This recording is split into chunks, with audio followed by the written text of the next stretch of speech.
বরিশালের টিম বাসের সামনের সিটটা তামিমের জন্য বরাদ্দ। বিপিএলে বরিশালকেও সামনে থেকেই নেতৃত্ব দিচ্ছেন তামিম ইকবাল।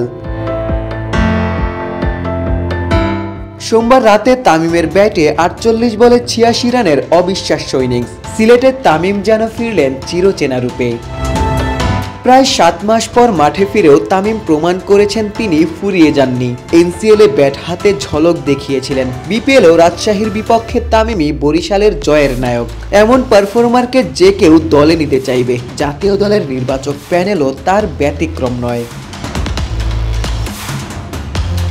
যতটুকু খবর, চ্যাম্পিয়ন্স ট্রফির প্রাথমিক স্কোয়াডে রয়েছে তামিমের নাম, তবে তিনি খেলবেন কিনা সেটি এখনও নিশ্চিত নয়। অবশ্য জাতীয় দলে ফেরার সিদ্ধান্ত নিতে তামিম সময় পাচ্ছেন মাত্র ৭ দিন, কারণ চ্যাম্পিয়ন্স ট্রফির স্কোয়াড ঘোষণা করা হবে এ সপ্তাহেই। অবশ্য এই মুহূর্তে তামিমের ভাবনা জুড়ে শুধুই বিপিএল। বরিশালকে আবারও চ্যাম্পিয়ন করতে চান, সে লক্ষ্যেই নিজ হাতে শক্তিশালী স্কোয়াড গড়েছেন।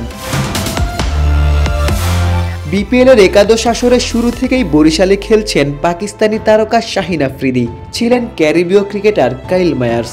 তবে ৫ ম্যাচ পর দুজনই ফিরে যাচ্ছেন। ব্যাকআপ হিসেবে ডেভিড মালান রয়েছেন, যে কারণে বরিশালের কর্ণধার নিশ্চিন্ত রয়েছেন।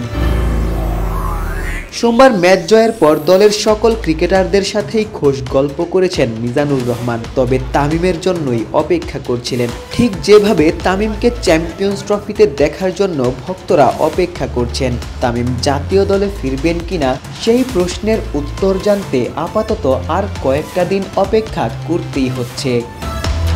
আশিক সারোয়ার, নিউজ 24।